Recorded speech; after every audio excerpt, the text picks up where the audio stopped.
Operation সিন্দুৰক সফল কৰি তোলা কৰ্নেল সোফিয়া কুৰেশীৰ বিষয়ে বিতৰ্কিত মন্তব্য।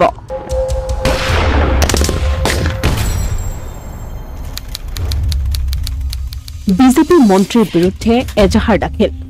সন্ত্ৰাসবাদীৰ পৰা প্ৰতিশোধ কৰিবলৈ তেওঁলোকৰে সম্প্ৰদায়ৰ ভগ্নীক পঠিয়াইছে মোদীজীয়ে।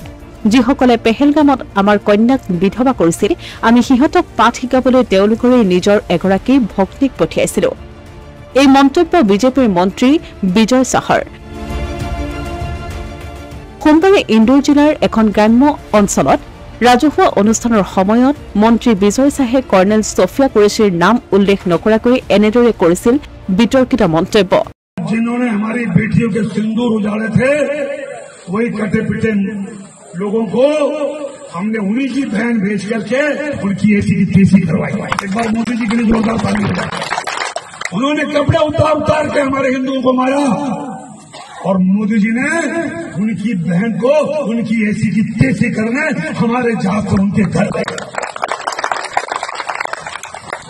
अब मोदी जी कपड़े तो उतार नहीं सकते थे, इसलिए उनके समाज की बहन को भेजा कि तुमने हमारी बहनों को अगर विधवा किया है तो तुम्हारे समाज की बहन आके तुम्हें नंगा करके छोड़ेगी। देश का सम्मान, मान सम्मान और हमारी बहनों का सुहाग का बदला तुम्हारी जाति की समाज की बहनों को पाकिस्तान भेज करके कोई ले सकता है। और उन्होंने कहा था। মন্ত্ৰী চাহে কৰ্নেল সোফিয়া কুৰেশীক লৈ কৰা সাম্প্ৰদায়িক মন্তব্য সামাজিক মাধ্যমত চৰ্চাৰ বিষয় হৈ পৰিছিল।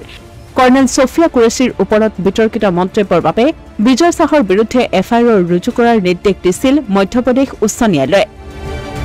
ইয়াৰ পাছতেই মন্ত্ৰী চাহৰ বিৰুদ্ধে এফআইআৰ ৰুজু কৰা হৈছে। এই সন্দৰ্ভত মধ্যপ্ৰদেশ কংগ্ৰেছৰ সভাপতি জিতু পাটোৱাৰীয়েও অভিযুক্ত মন্ত্ৰীগৰাকীৰ বিৰুদ্ধে এজাহাৰ দাখিল কৰিছে।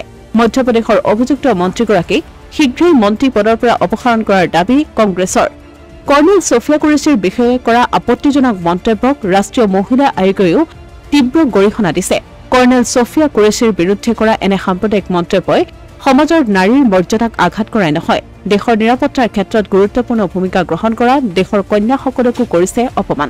এই বিষয়ে এতিয়া দেশজুৰি সৃষ্টি কৰিছে চাঞ্চল্যৰ। Asomiya Pratidin digital desk.